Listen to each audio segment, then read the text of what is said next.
म प्रेमसिंह म विगत 20 वर्षदेखि अमेरिकाको वाशिंटन डीसीमा बस्दै आएको छु। म वर्ल्ड ब्याङ्क अर्थात् विश्व ब्याङ्कमा को रिसर्च डिपार्टमेन्टमा गत 17 वर्षदेखि काम गर्छु सिद्धान्तमा र मैले यही सदस्य स्कुलमा कक्षा 10 मा पढेको हुँ र आज मैले यो साइबर सेक्युरिटी इन्टरनेसनल अमेरिकालाई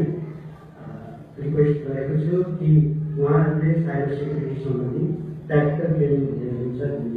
भनेर र त्यही सिलसिलामा हाम्रो सदस्यमा पनि यो ट्रेनिङ दिनुपर्छ किनभनेदेखि त्यहाँ विद्यार्थीहरूलाई ट्रेनिङ दियो भनेदेखि त्यसबाट साइबर अपराध सम्बन्धी व्यवस्थाको बारेमा भइरहेका छौँ हामी सुनिरहेका छौँ र त्यो कुराहरू त्यसले यो ट्रेनिङहरू गर्छ र यो साइबर ट्रेनिङले खास गरी इन्टरनेटको जमाना हामीसँग हातमा सेलफोन छ घरमा कम्प्युटर छ र त्यसमा हामी त्यसरी चलाइरहेको सक्छौँ र यसले विभिन्न किसिमका सूचनाहरू आएको छ कोही राम्रा कोही नराम्रा हुन्छन् ती नराम्रा कसरी बस्ने ती नराम्रा कुराहरूलाई हामीले बस्नको लागि के उपायहरू हुन सक्छ त्यो बारेमा उहाँले के गर्नुहुन्छ साथै अब आफूले अरूलाई इन्टरनेटमा सेयर गर्ने इन्फर्मेसन कस्तो कति कुराहरू सेयर गर्ने त्यो फेरि इम्पोर्टेन्ट कुरा हो। यदि हामीले हाम्रा सबै कुराहरू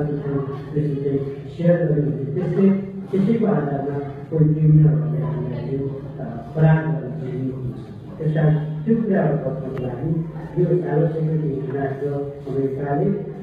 विभिन्न टिप्सहरू दिन्छ र त्यो टिप्सहरू तपाईँ विद्यार्थीहरूलाई प्यारेन्ट्सलाई साथीभाइ सबैलाई काम लाग्छ। तपाईँहरू आफू पनि यसबाट लाभान्वित हुनुहोस् र अरूलाई पनि सेयर गर्नुहोस्।